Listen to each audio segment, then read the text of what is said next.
Le jour où ma femme est décédée, je me suis agenouillé devant sa tombe, tenant nos enfants jumeaux dans mes bras tremblants. J'avais cru, au moins dans ce moment de douleur absolue, que ma propre famille m'apporterait un peu de soutien. Mais non. Ils m'ont tourné le dos, comme si ma peine ne les concernait pas.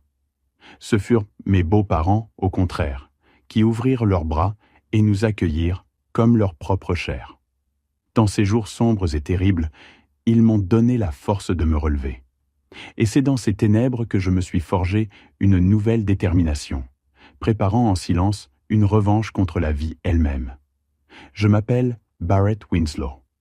J'ai 33 ans et je vis dans une campagne tranquille du Kentucky, là où s'étendent à perte de vue les champs d'herbe et où, chaque matin, les hennissements des chevaux résonnent dans l'air. Je ne suis personne de particulier, juste un fermier travaillant dans un haras appartenant à un vieil homme bon nommé Harvey. Mon travail consistait à m'occuper des chevaux de race avec toute la dévotion possible. Ma vie était simple et heureuse auprès de ma femme douce, Courtney, et de nos adorables jumeaux, Noah et Nora. Notre petite maison, bien que modeste, vibrait toujours de rire et de moments chaleureux. Mais comme une tempête soudaine qui balaie les champs, tout s'est renversé quand Courtney, ma lumière, nous a quittés. Elle est partie en me laissant une douleur indescriptible et 2 enfants bien trop jeunes pour comprendre leur perte. Je revois encore ce jour funeste. Le médecin m'avait fait entrer dans la chambre, sa voix lourde et grave. Courtney, allongée, paraissait si frêle, mais ses yeux brillaient toujours d'une clarté faible mais aimante. Elle serra ma main et murmura qu'elle m'aimait, qu'elle aimait Noah, qu'elle aimait Nora, et que je devais être fort pour nos enfants. Je hochai la tête, les larmes inondant mon visage, mais à l'intérieur, quelque chose s'était brisé. Le cancer cruel l'avait arraché à nous en quelques mois seulement, si vite que je n'avais pas eu le temps de me préparer.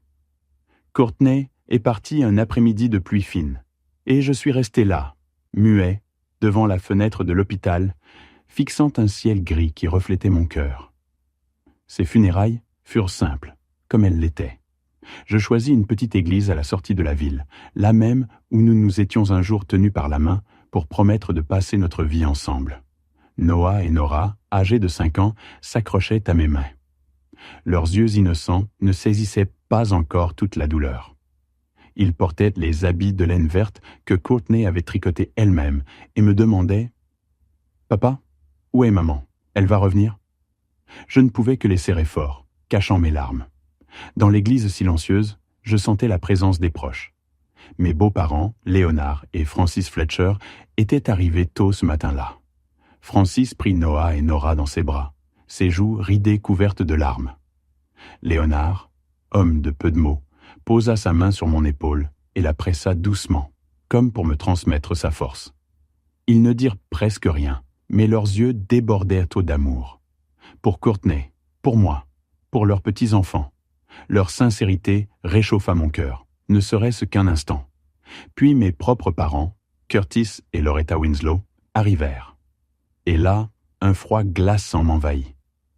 Ils étaient venus comme pour accomplir un devoir, leurs visages figés et rigides. Ma mère, vêtue d'une robe noire coûteuse, gardait les lèvres serrées, sans jamais croiser mon regard. Mon père, les bras croisés, me fixait comme si j'étais un étranger. Ils ne m'ont pas serré dans leurs bras. Ils n'ont pas réconforté mes enfants. Ils se contentèrent d'échanger quelques mots convenus avec d'autres avant de repartir précipitamment. Je les observais s'éloigner, le cœur écrasé. Ils n'avaient jamais accepté Courtney. Pour eux, elle n'était que la fille d'un fermier pauvre. J'avais fait honte au prestigieux nom Winslow en l'épousant. Les jours après l'enterrement furent comme une chute dans un abîme sans fin. Chaque matin, je me réveillais et voyais le vide à côté de moi, là où Courtney dormait autrefois. La douleur revenait, implacable. J'essayais de rester fort pour Noah et Nora, mais élever 2 enfants seuls m'épuisait. Me lever à 4 heures, préparer le petit déjeuner, les emmener à l'école, puis filer au ranch pour travailler. Les chevaux, autrefois ma passion, me semblaient désormais un fardeau. Certains soirs, je restais devant une pile de factures, le désespoir me rongeant. Noah et Nora, bien qu'encore jeunes, semblaient sentir mon épuisement. Il venait se blottir dans mes bras, comme s'il craignait de me perdre aussi. Un soir, Nora leva vers moi ses grands yeux ronds et demanda « Papa, est-ce que maman est fâchée parce que je n'ai pas été sage? C'est pour ça qu'elle est partie ?» Je la serrai très fort, retenant mes larmes. Je lui dis que sa maman l'aimait plus que tout, qu'elle nous protégeait depuis un endroit lointain. Mais en moi, je doutais. Comment pourrais-je remplacer Courtney comme pilier pour nos enfants? Le poids était trop lourd. Je commençais à perdre le sommeil, mon corps et mon esprit épuisés. Certains jours, dans l'écurie, je m'appuyais sur un râteau, ma vision troublée par la fatigue. Je savais que je ne pourrais pas continuer ainsi. Dans ma détresse, je pensais à la seule famille qui me restait. Mes parents, Curtis et Loretta. Un après-midi, je pris la route jusqu'à leur maison élégante, près de Louisville. Avec sa clôture blanche et son jardin impeccable, cette maison me paraissait étrangère, même si j'y avais grandi. Quand ma mère ouvrit la porte, son regard refléta une surprise glaciale. « Barrett, qu'est-ce que tu fais ici ?» Je pris une profonde inspiration. « Maman, j'ai besoin d'aide. Je n'y arrive pas avec Noah et Nora. Je suis épuisé. Je me disais que peut-être, vous pourriez, juste les garder parfois où... » Son visage resta impassible. « Barrett, tu sais qu'on est déjà très occupés. On s'occupe des enfants de ton frère, Miguel. Lui, il a besoin de nous. Et puis, tu as choisi ton chemin, non? Quand tu as épousé. Cette fille, c'était Courtney. » Je me tournai vers mon père, espérant un signe, mais il secoua la tête. « Barrett, tu es un homme. Tu dois gérer ça toi-même. Ne viens pas nous déranger. Je ne me souviens même plus comment j'ai quitté cette maison. Je n'entendais que leurs mots froids résonner dans ma tête, mélangés aux souvenirs de Courtney. Sur le chemin du retour, je me suis arrêté dans un champ. Je coupais le moteur et laissais les larmes couler. Pas parce que j'étais faible, mais parce que je me sentais désespérément seul. Courtney avait toujours été celle qui me comprenait, qui me disait que nous traverserions tout ensemble. Maintenant, elle n'était plus là. Quand je suis rentré, Noah et Nora dormirent déjà. Je les ai serrés contre moi, et j'ai murmuré dans le noir. « Que dois-je faire, mon amour? Comment être assez fort pour protéger nos enfants ?» Il n'y eut que le sifflement du vent à travers la fenêtre pour me répondre. Je ne savais pas encore que dans ces ténèbres, une petite lueur m'attendait. Pas de la part de ma famille de sang, mais de ceux que je n'aurais jamais cru devenir ma véritable famille. Après ce jour où je quittais la maison glaciale de mes parents, je me sentais comme une âme perdue dans un champ désert. Noah et Nora étaient la seule raison qui m'empêchait de m'effondrer. Mais je savais que je ne pouvais pas continuer seul. J'avais besoin d'aide, de quelqu'un, de n'importe qui, pour m'aider à tenir debout. C'est alors que je pensais à Léonard et Francis Fletcher, les parents de Courtney. J'hésitais longtemps avant de les appeler. Ils vivaient dans une petite maison au fin fond du Kentucky, au bout de chemins de terre rouge serpentant entre champs de maïs et de blé. Courtney me disait souvent que ses parents n'avaient jamais eu beaucoup d'argent, mais qu'ils avaient de grands cœurs, toujours prêts à partager le peu qu'ils possédaient. Je craignais de devenir un fardeau, mais chaque soir, en voyant les yeux innocents de Noah et Nora, je n'avais pas le choix. Alors, une nuit, mes mains tremblantes, je décrochai le téléphone et composai leur numéro. « Barrett ?»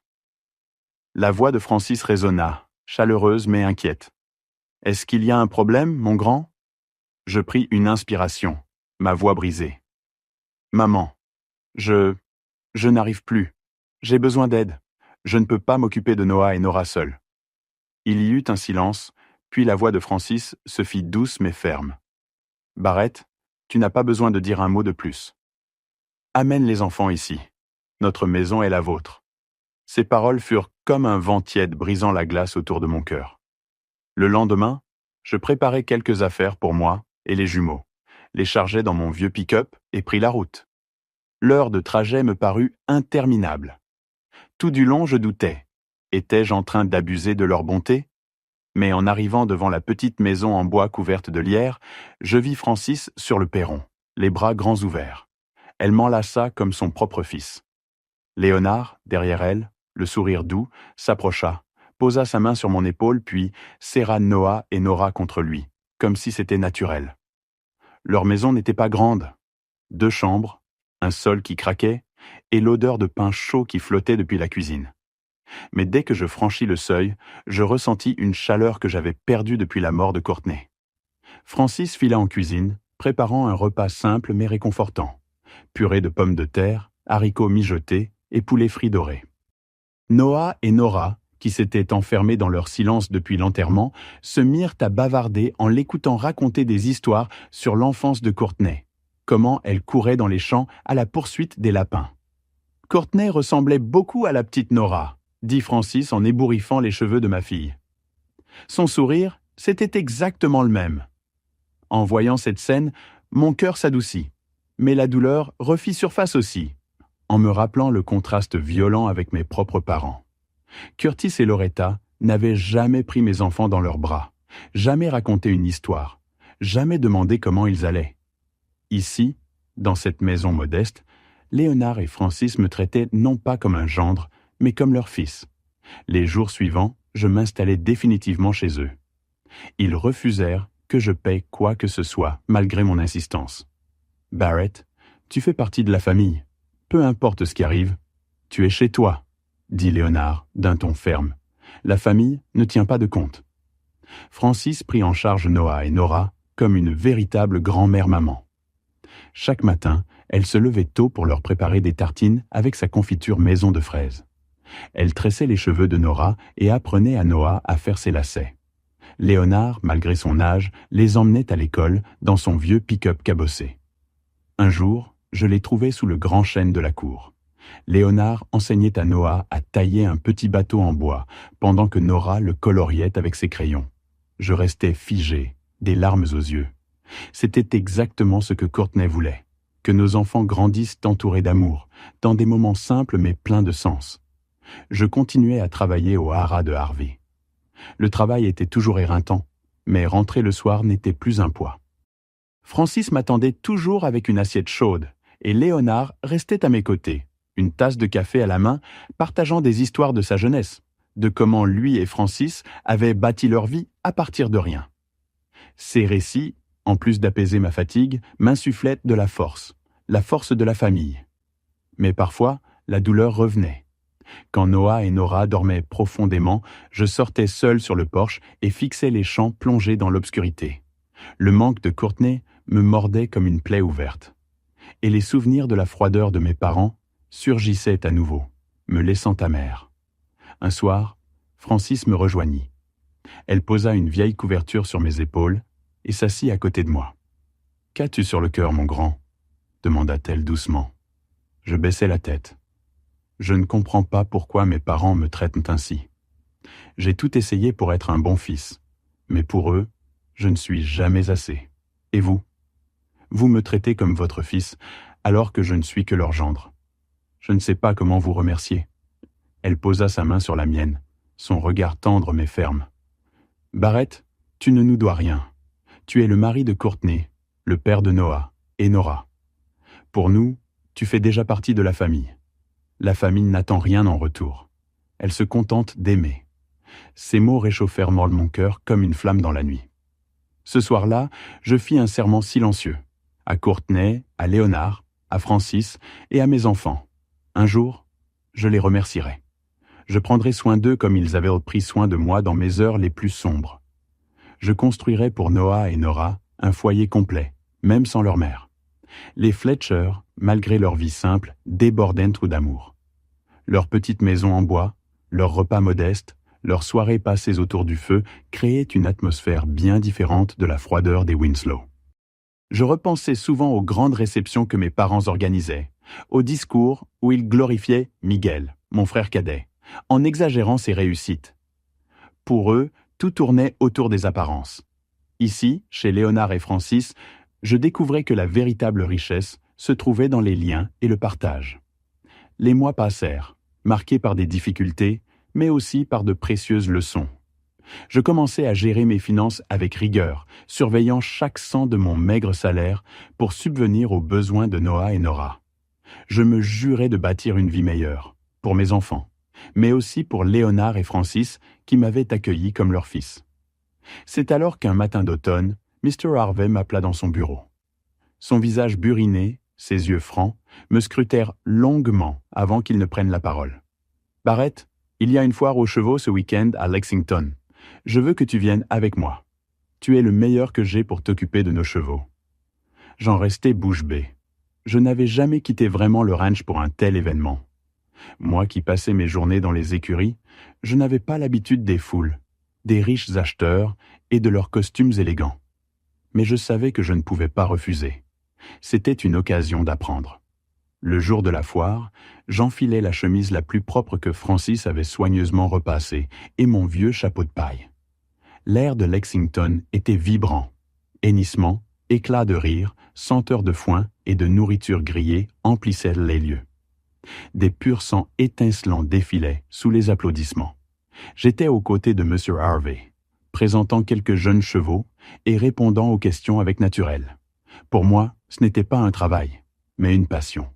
Pendant que je vérifiais les sabots d'un jeune poulain, j'entendis une voix grave derrière moi. « Vous avez la main sûre ?» Peu de gens s'attardent sur ces détails.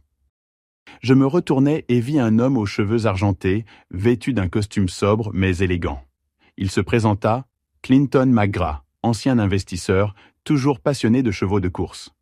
Son regard perçant mais bienveillant m'intimida d'abord, puis m'apaisa. Nous parlâmes longuement. Je lui racontai, presque malgré moi, mon histoire. Courtney, ma douleur, Noah et Nora, ma lutte quotidienne.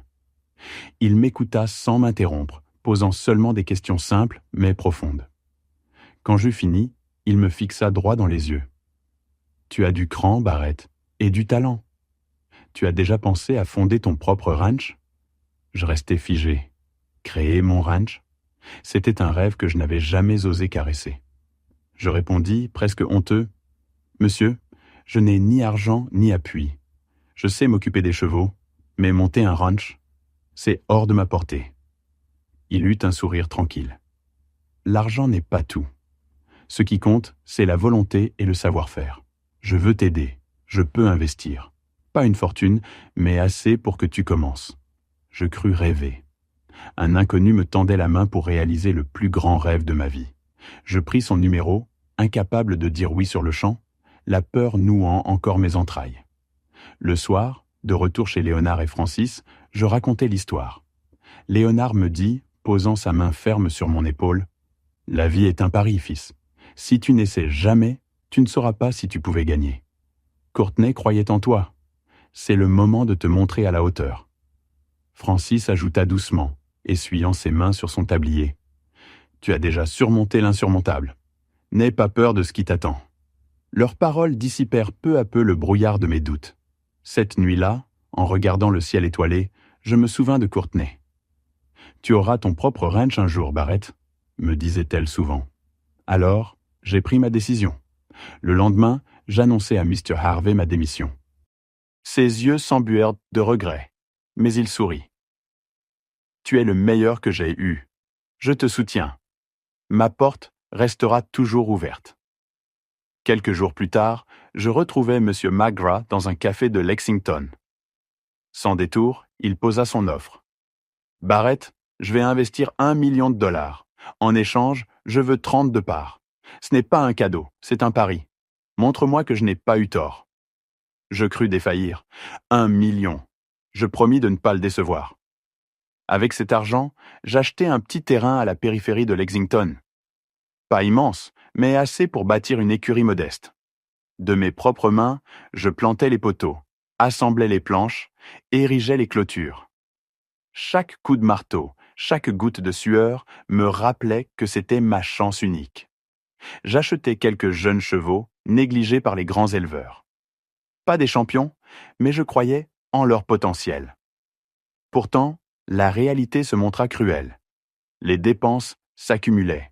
Nourriture, vétérinaire, matériel, salaire saisonnier. Le million fondait comme neige au soleil.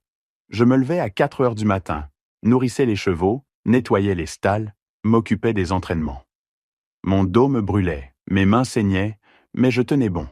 Et quand le découragement me gagnait, je voyais les sourires de Noah et Nora. Je sentais la confiance de Léonard et Francis, et j'entendais la voix de Courtney. Puis survint le coup dur. Un matin, ma jument préférée, Starlight, trébucha en pleine course. Sa jambe se brisa. Le vétérinaire m'annonça qu'elle ne pourrait probablement plus courir. Je tombai à genoux dans la paille, les larmes brouillant ma vue. Starlight n'était pas qu'un cheval. Elle incarnait mon espoir. C'est alors que M. McGrath arriva. Il s'assit près de moi, observant l'animal blessé. « Barrett, l'échec est le prix de l'expérience. Si tu n'apprends pas à tomber, tu ne tiendras jamais debout dans ce métier. » Ces mots furent comme un rayon de lumière perçant les ténèbres. Je me relevai, décidé à continuer. Peu après, M. Harvey vint me rendre visite, m'apportant un vieux cahier rempli de notes accumulées durant des décennies. Il m'enseigna à mieux gérer mes coups, à détecter les maladies avant qu'elles ne s'aggravent. Ces conseils, bien que simples, me donnèrent la force de persévérer. Malgré mes blessures, je continuais à avancer. Mon ranch restait modeste, mais je commençais à voir poindre une lueur d'avenir. Les jours se succédaient dans un rythme éreintant, mais la ténacité finit par porter ses fruits. Mon ranch, bien que modeste, commença à se faire un nom. Après des mois d'entraînement acharné, je présentai Dusty, un jeune étalon gris argenté, à une petite course locale. Je n'attendais rien de glorieux. Je voulais seulement qu'il prenne confiance, et moi, apprendre. Mais lorsque le coup de départ retentit, Dusty s'élança comme une flèche. Ses sabots martelaient la piste avec une vigueur insoupçonnée.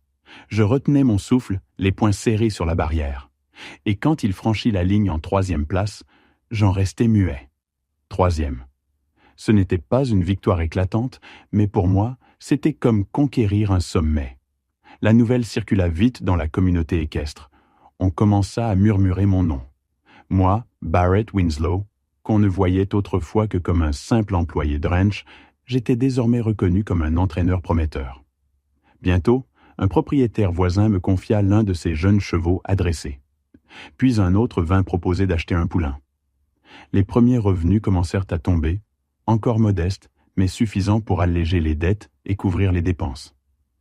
Chaque soir, en voyant Noah et Nora courir dans les champs du ranch, riant aux éclats en donnant à manger aux chevaux, je sentais mon cœur se gonfler d'une fierté nouvelle. Le ranch n'était plus seulement mon rêve, c'était devenu le leur. Un lieu où ils apprenaient la valeur du travail et la beauté de la simplicité. Francis et Léonard, témoins de mes progrès, étaient rayonnants. Un soir, assis sur le porche, Francis me dit « Aujourd'hui, j'ai entendu les voisins parler de toi, Barrett.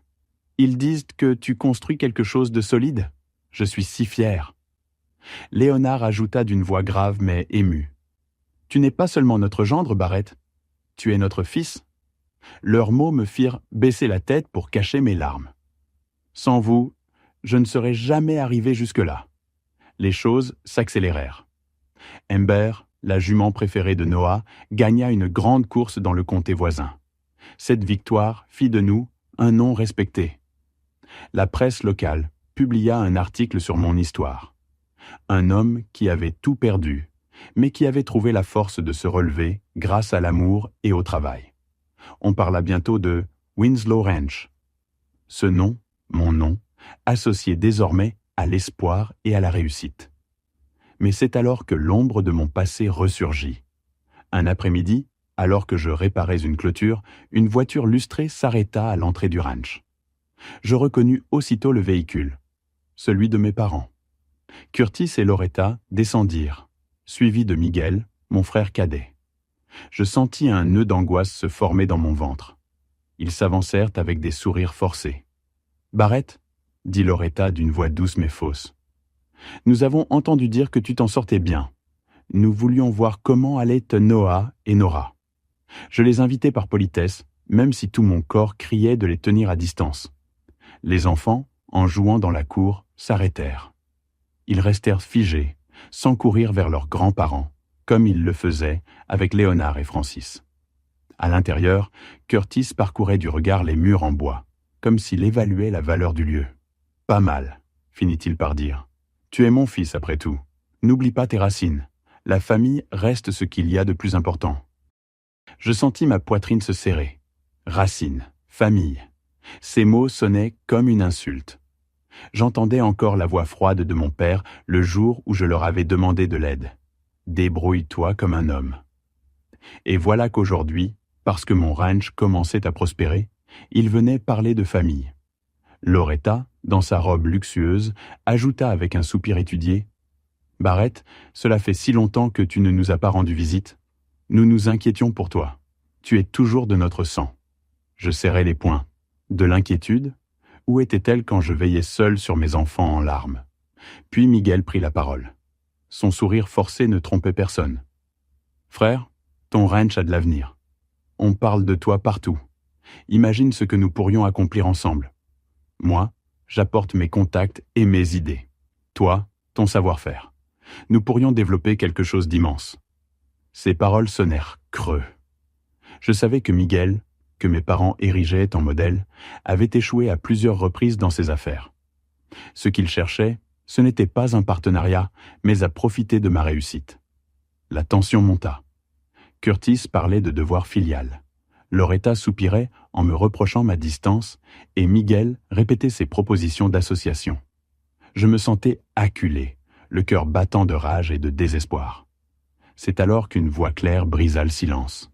Noah, mon fils de 7 ans, se leva de sa chaise, le regard enflammé. « Vous ne vous souciez pas de papa !» cria-t-il. « Quand maman est morte, il est venu vous demander de l'aide et vous avez refusé. Vous ne pensiez qu'à l'oncle Miguel. Et maintenant que papa réussit, vous venez seulement pour son argent. » Un silence de plomb tomba. Je restai pétrifié par le courage de mon fils.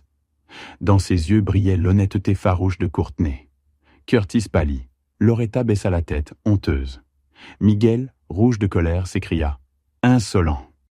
Comment oses-tu parler ainsi à tes grands-parents » C'en était trop. Je me plaçais devant Noah et fixais mes parents et mon frère. « Ça suffit. Noah a raison. Quand j'avais besoin de vous, vous m'avez tourné le dos. Vous ne m'avez jamais traité comme de la famille. Alors partez. Je n'ai plus besoin de vous. » Un silence lourd emplit la pièce. Curtis serra la mâchoire, mais resta muet. Loretta serrait son sac contre elle, tremblante. Miguel marmonna un juron avant de claquer la porte. Je tombai à genoux et pris Noah dans mes bras. « Merci, mon fils.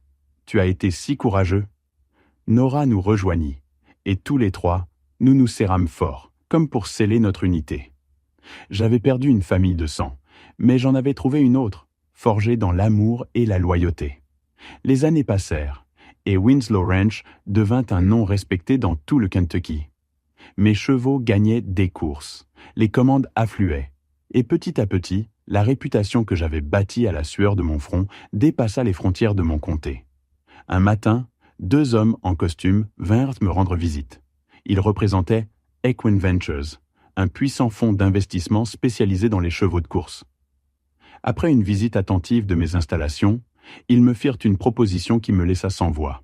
« Monsieur Winslow, nous voulons racheter votre ranch pour 100 millions de dollars. Vous resteriez directeur jusqu'à vos 60 ans, avec pleine gestion opérationnelle. Qu'en pensez-vous » Je restai figé. 100 millions. Le chiffre résonnait dans ma tête comme un coup de tonnerre. Jamais je n'avais imaginé entendre une telle offre. Moi, l'ancien fermier ruiné, le veuf écrasé par la douleur, on me proposait aujourd'hui une somme qui pouvait changer le destin de mes enfants. Cette nuit-là, je ne pus fermer l'œil. Je pensais à Noah et Nora. Avec cet argent, je pouvais leur offrir les meilleures écoles, une sécurité absolue. Je pouvais rembourser Léonard et Francis, leur offrir une maison digne de leur bonté. Mais en même temps, je craignais de vendre mon âme. Winslow Ranch n'était pas qu'une propriété.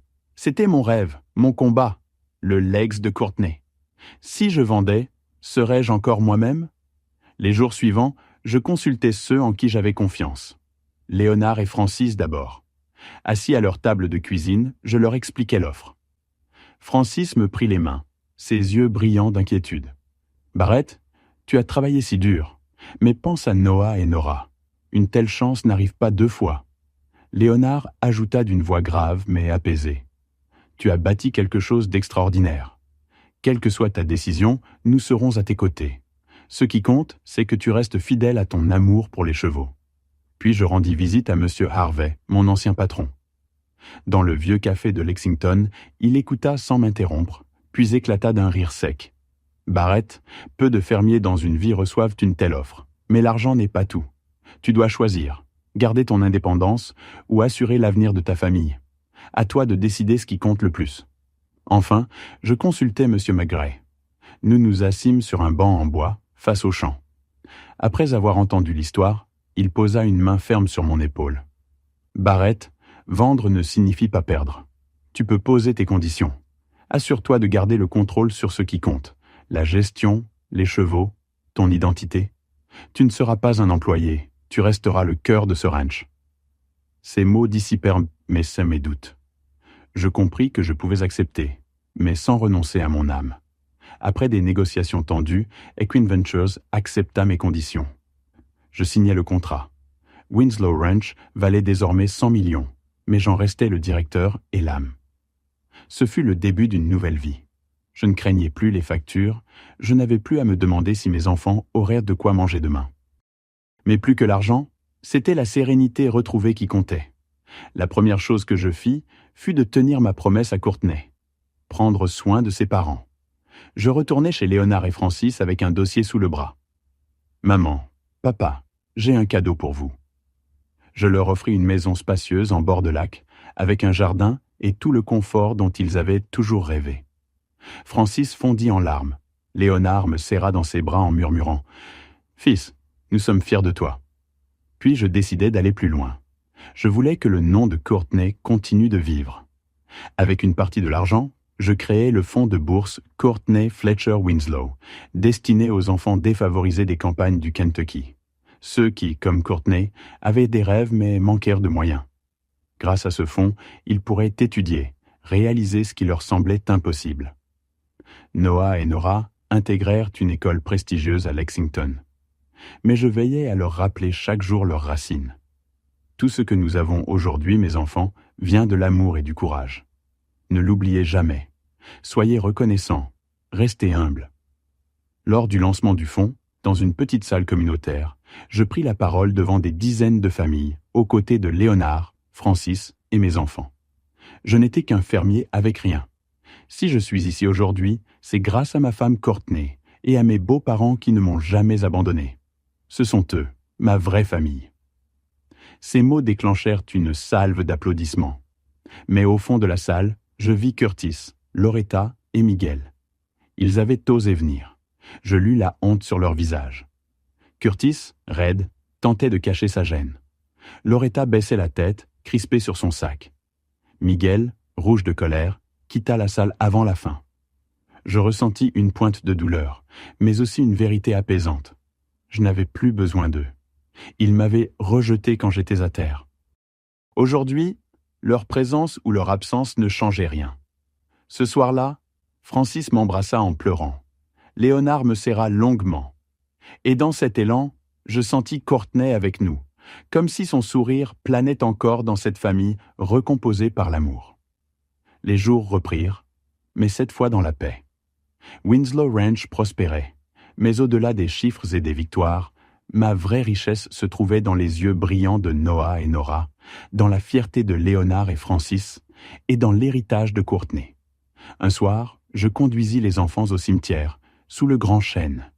Nous déposâmes un bouquet de marguerites sur la tombe de Courtney.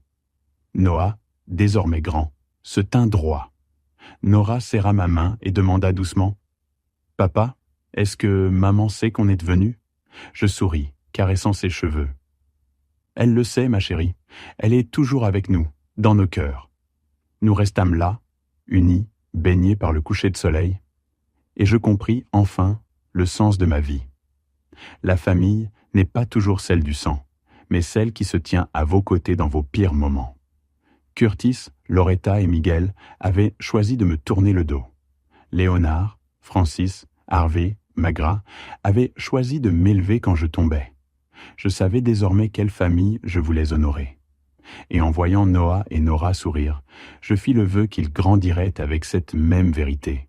Le vrai succès ne se mesure pas en millions, mais en amour, en gratitude et en fidélité à ceux qui comptent.